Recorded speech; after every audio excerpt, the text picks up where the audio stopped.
कभी सोचा है कि एक छोटी सी मकड़ी को देखकर कोई क्यों चीखने लगता है जबकि किसी और को वो दिलचस्प लग सकती है? देखिए, डर हम सब महसूस करते हैं। ये एक नॉर्मल इंसानी एहसास है। लेकिन जब यही डर हद से ज्यादा बढ़ जाए और जिंदगी पर हावी होने लगे, तो फिर वो सिर्फ डर नहीं रह जाता, वो कुछ और बन जाता है। तो आखिर वो कौन सी लाइन है जो एक आम सी चिंता को एक ऐसे फोबिया में बदल देती है जो किसी की जिंदगी को मुश्किल बना दे?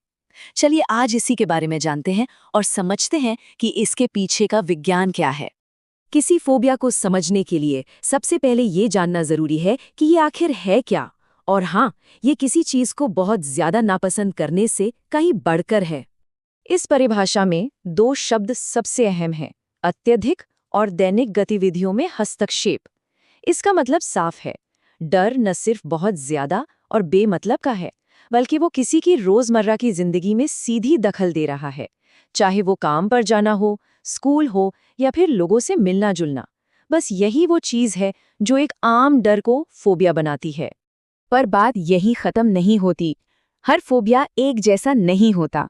ये अलग अलग तरह के होते हैं और हर एक के अपने अलग ट्रिगर और लक्षण होते हैं। चलिए डर के इन अलग अलग चेहरों को थोड़ा और करीब से जानते हैं। जैसे विशिष्ट फोबिया में मकड़ियों या ऊंचाइयों का डर हो सकता है। सोशल फोबिया में किसी पार्टी में जाने का ख्याल ही एक बुरे सपने जैसा लगने लगता है। और एगोराफोबिया, इसमें किसी को अपने ही घर में कैद होने जैसा महसूस हो सकता है, क्योंकि उन्हें भीड़-भाड़ वाली जगहों से डर लगता है, जहां से उन्हें लगे कि वो आसानी से निकल नहीं पाएंगे। देखिए, एक फोबिया सिर्फ दिमाग में नहीं होता, ये पूरे शरीर पर एक अटैक जैसा होता है। इमोशनली ये एक जबरदस्त दहशत है और फिजिकली दिल जोर जोर से धड़कने लगता है, हथेलियों में पसीना आ जाता है, हाथ कांपने लगते हैं और कभी-कभी तो ऐसा महसूस होता है जैसे सांस ही नहीं आ रही। ये एक बहुत ही असली और डरावना अनुभव होता है। और शायद फोबिया का सबसे बड़ा लक्षण है व्यवहार में बदलाव, यानी उस चीज से बचना। लोग अपने डर की वजह से उन चीजों से बचने के लिए किसी भी हद तक जाते हैं और असल में यही चीज उनकी दुनिया को छोटा कर देती है और उनकी जिंदगी को एक दायरे में बांध देती है। तो सवाल ये उठता है कि ये इतने जबरदस्त डर आते कहाँ से हैं? क्या हम इनके साथ पैदा होते हैं या फिर हम इन्हें सीखते हैं? जवाब, जैसा कि अक्सर होता है, इन दोनों का मिला-जुला रूप है। एक्सपर्ट्स इसके पीछे 3 बड़ी वजह मानते हैं। पहली है जेनेटिक्स, कुछ लोग स्वभाव से ही ज्यादा चिंतित होते हैं। फिर आता है अनुभव, जैसे बचपन में किसी कुत्ते ने बुरी तरह काट लिया तो ये घटना जिंदगी भर का फोबिया पैदा कर सकती है। और आखिर में है माहौल, कभी-कभी हम बस किसी और को देखकर ही डरना सीख लेते हैं। चलिए अब थोड़ा और गहराई में चलते हैं और देखते हैं कि जब किसी को फोबिया का सामना करना पड़ता है तो दिमाग के अंदर असल में होता क्या है। ये काफी दिलचस्प है। हमारे दिमाग में ना एक छोटा सा हिस्सा होता है जिसे अमिग्डाला कहते हैं। समझ लीजिए ये हमारा पर्सनल अलार्म सिस्टम है। जिन लोगों को फोबिया होता है उनका ये अलार्म सिस्टम बहुत ज्यादा सेंसिटिव हो जाता है। जैसे ही उसे कोई खतरा महसूस होता है वो फौरन ओवर एक्टिव हो जाता है, जिससे शरीर और मन में एक डर की लहर दौड़ जाती है। लेकिन यहाँ एक अच्छी खबर है, फोबिया का मतलब ये नहीं कि यह हमेशा रहेगा। इसके लिए असरदार इलाज मौजूद हैं जो लोगों को अपने डर पर काबू पाने और अपनी जिंदगी को फिर से पटरी पर लाने में मदद कर सकते हैं। आइए देखते हैं कि वो रास्ता कैसा दिखता है। किसी को फोबिया है या नहीं, इसका पता लगाना कोई तुक्के का खेल नहीं है। एक डॉक्टर या थेरेपिस्ट पूरी डिटेल में बातचीत करते हैं। ये समझने की कोशिश करते हैं कि डर कितना गहरा है, ये कब से है और ये किसी की जिंदगी पर कैसे असर डाल रहा है। और इसमें समय सीमा बहुत अहमियत रखती है। किसी डर को आधिकारिक तौर पर फोबिया कहने के लिए मेडिकल गाइडलाइंस कहते हैं कि वो डर कम से कम 6 महीने तक लगातार बना रहना चाहिए। यही वो फर्क है जो एक थोड़े समय के डर और एक गहरी जड़ वाली दिमागी हालत के बीच होता है। जब इलाज की बात आती है तो 3 सबसे कारगर तरीके सामने आते हैं। पहला, CBT, ये डर से जुड़े नेगेटिव विचारों को बदलने में मदद करता है। दूसरा, एक्सपोजर थेरेपी, इसमें धीरे धीरे और सुरक्षित तरीके से उस डर का सामना कराया जाता है। और कुछ मामलों में दवाइयां भी चिंता के लक्षणों को कंट्रोल करने में मदद कर सकती हैं। प्रोफेशनल इलाज के अलावा भी सपोर्ट के कुछ और जरिए हैं जो बहुत मदद करते हैं। सपोर्ट ग्रुप्स आपको उन लोगों से जोड़ते हैं जो सच में समझते हैं कि आप किस दौर से गुजर रहे हैं। और योग या ध्यान जैसी तकनीकें आपको चिंता को मैनेज करने और मन को शांत रखने के लिए प्रैक्टिकल तरीके सिखा सकती हैं। और आखिर में इलाज का मकसद सिर्फ डर को खत्म करना नहीं है। इसका असली मकसद एक ऐसी जिंदगी को वापस पाना है जिसे डर कंट्रोल ना करे। ये याद रखना बहुत जरूरी है कि मदद मौजूद है और इस हालत से बाहर निकलना बिल्कुल मुमकिन है। एक फोबिया किसी की कहानी का अंत नहीं होना चाहिए। पैनिक डिसऑर्डर ये एक ऐसा शब्द है जिसे हम अक्सर सुनते तो हैं पर शायद पूरी तरह समझते नहीं हैं। तो चलिए आज इसी पहेली को सुलझाते हैं। हम एक पैनिक अटैक के उस तीव्र अनुभव से लेकर रिकवरी तक की पूरी राह देखेंगे ताकि सारी धुन छंट जाए और तस्वीर बिल्कुल साफ हो सके। तो चलिए सबसे पहले उस एक पल को समझने की कोशिश करते हैं जब एक पैनिक अटैक होता है। वो अंदर तक हिला देने वाला अनुभव असल में है क्या? क्योंकि किसी भी चीज को समझने की शुरुआत उसे महसूस करने से ही होती है।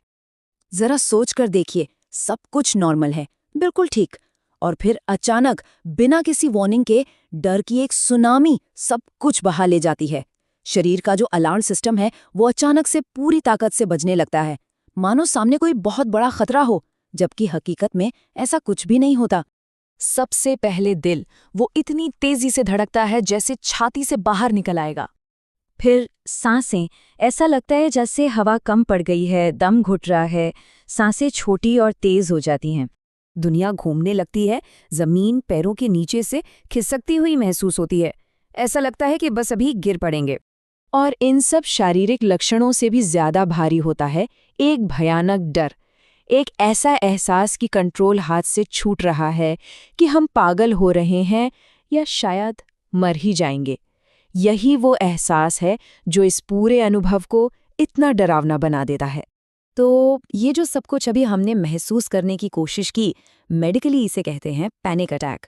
मतलब इंटेंस डर का एक अचानक झोंका जो बिना किसी असली खतरे के शरीर में जबरदस्त रिएक्शंस पैदा कर देता है, और ये पूरा तूफान कुछ ही मिनटों में अपने पीक पर पहुंच जाता है।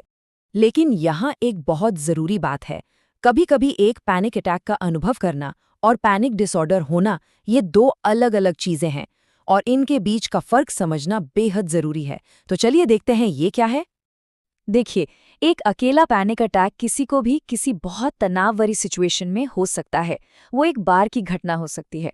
लेकिन पैनिक डिसऑर्डर तब होता है जब ये अटैक बार बार होने लगते हैं और उनके साथ एक और चीज जुड़ जाती है, एक लगातार बना रहने वाला डर कि कहीं ये फिर से ना हो जाए, और यही डर फिर हमारे व्यवहार को बदलने लगता है।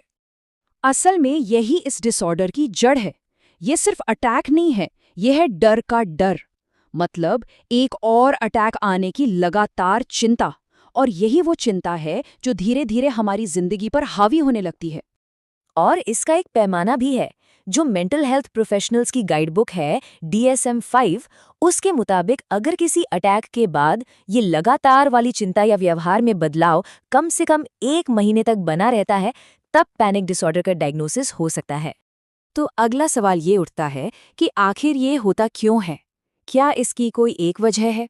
सच तो ये है कि इसके पीछे कोई एक विलेन नहीं है, ये कई जटिल और आपस में जुड़ी हुई चीजों का नतीजा होता है।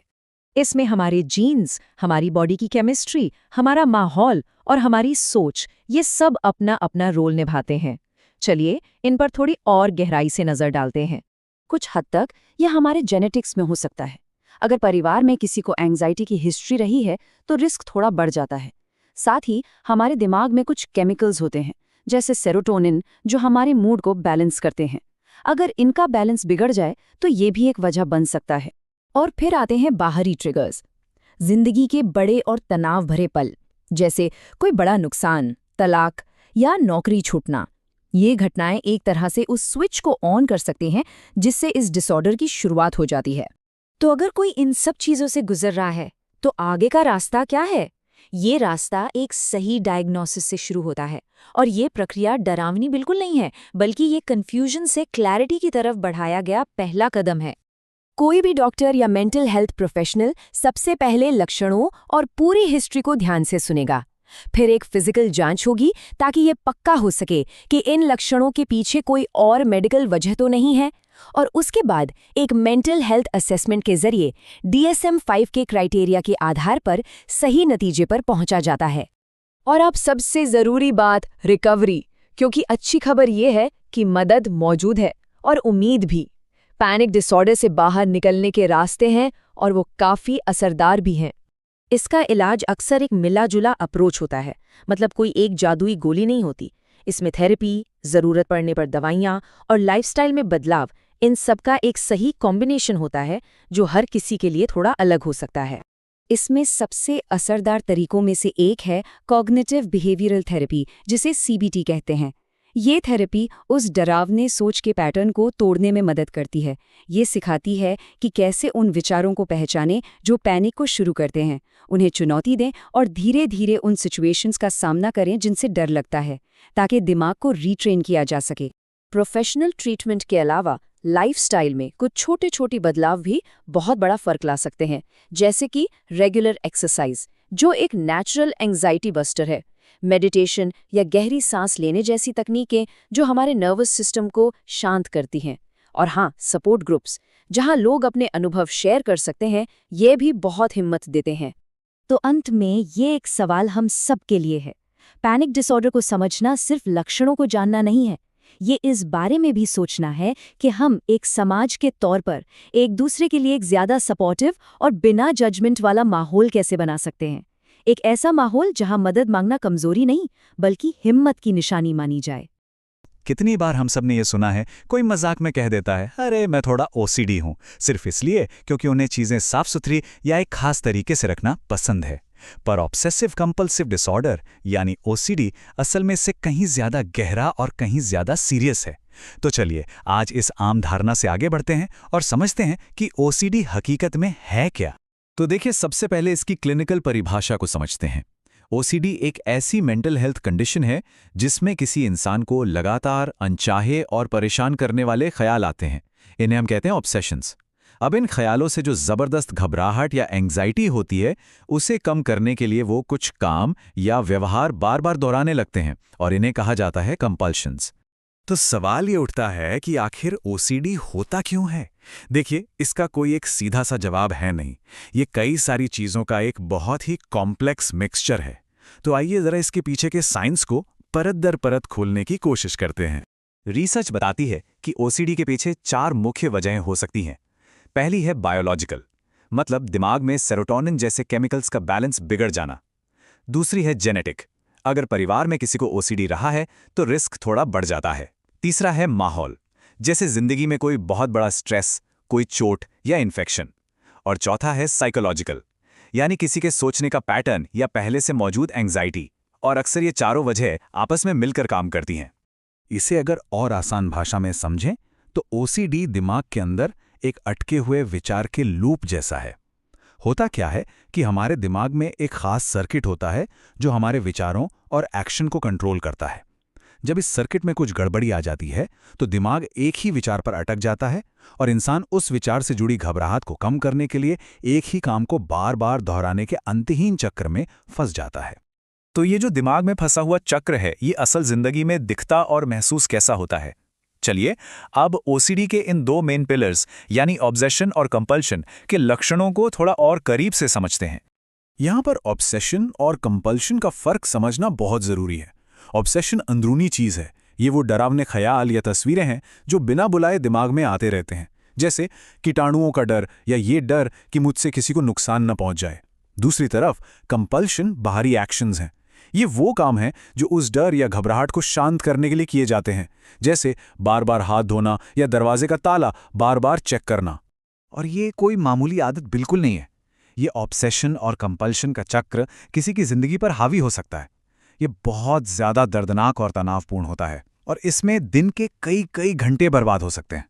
सोचिए, जब किसी की सारी मेंटल एनर्जी इसी साइकिल से लड़ने में चली जाएगी तो उसकी पढ़ाई, नौकरी और रिश्तों पर कितना बुरा असर पड़ता होगा। तो फिर ये तय कैसे होता है कि किसी को वाकई में ओसीडी है या नहीं? देखिए, इसका कोई ब्लड टेस्ट या स्कैन नहीं होता। इसकी पहचान के लिए एक पूरी डिटेल्ड प्रक्रिया होती है जिसे कोई मेंटल हेल्थ प्रोफेशनल ही कर सकता है। डायग्नोसिस की प्रोसेस में आमतौर पर 3 बड़े स्टेप्स होते हैं। पहला, एक प्रोफेशनल जिसे क्लिनिकल इंटरव्यू कहते हैं, उसमें व्यक्ति के लक्षणों, अनुभवों और फैमिली हिस्ट्री के बारे में गहराई से बात करता है। दूसरा, कुछ स्टैंडर्ड सवालों की लिस्ट यानी क्वेश्चनर से ये देखा जाता है कि लक्षण कितने गंभीर हैं। और आखिर में डायग्नोसिस की पुष्टि DSM-5 के हिसाब से होती है, जो कि मेंटल हेल्थ कंडीशंस के लिए एक तरह की ऑफिशियल गाइड बुक है। लेकिन यहाँ सबसे ज़रूरी बात पता है क्या है? वो ये है कि मदद भी मौजूद है और उम्मीद भी। डायग्नोसिस कोई एंड पॉइंट नहीं है, बल्कि ये रिकवरी के सफ़र की एक शुरुआत है। तो चलिए अब एक पॉजिटिव नज़रिए से देखते हैं कि OCD को मैनेज करने के लिए कौन-कौन से असरदार तरीके मौजूद हैं। OCD के इलाज में मुख्य तौर पर 3 तरीके अपनाए जाते हैं। पहला है साइकोथेरेपी, जिसमें CBT और ख़ास तौर पे ERP थेरेपी बहुत ही असरदार मानी जाती है। इसमें इंसान को धीरे-धीरे अपने डर का सामना करना सिखाया जाता है। दूसरा तरीका है दवाइयाँ, जैसे SSRIs, जो दिमाग में केमिकल बैलेंस को बेहतर बनाने में मदद करती हैं। और तीसरा और बहुत ज़रूरी है सपोर्ट सिस्टम, जिसमें ग्रुप थेरेपी, परिवार का साथ और लाइफस्टाइल में छोटे-छोटे पॉजिटिव बदलाव शामिल हैं। एक बात समझना बहुत ज़रूरी है कि OCD को मैनेज करना एक लंबी और बहुत ही पर्सनल जर्नी है। जो इलाज एक इंसान के लिए काम करता है, ज़रूरी नहीं कि वो दूसरे के लिए भी करे। इसीलिए ट्रीटमेंट प्लान हमेशा हर किसी की ज़रूरतों के हिसाब से अलग-अलग तैयार किया जाता है। तो इस पूरी बातचीत से हम क्या सीख सकते हैं? यही कि OCD सिर्फ साफ सफाई की आदत नहीं है। ये एक असली और गंभीर मानसिक स्वास्थ्य की स्थिति है, जिसके पीछे गहरे बायोलॉजिकल और साइकोलॉजिकल कारण हैं, और इसे सही मायने में समझना ही हमें एक ज़्यादा सपोर्टिव समाज बनाने में मदद कर सकता है। और ये पूरी जानकारी हमें एक बहुत अहम सवाल पर सोचने के लिए छोड़ जाती है। OCD जैसी कंडीशंस की गहरी समझ मेंटल हेल्थ पर हमारी सोच और बातचीत करने के तरीके को कैसे बदल सकती है।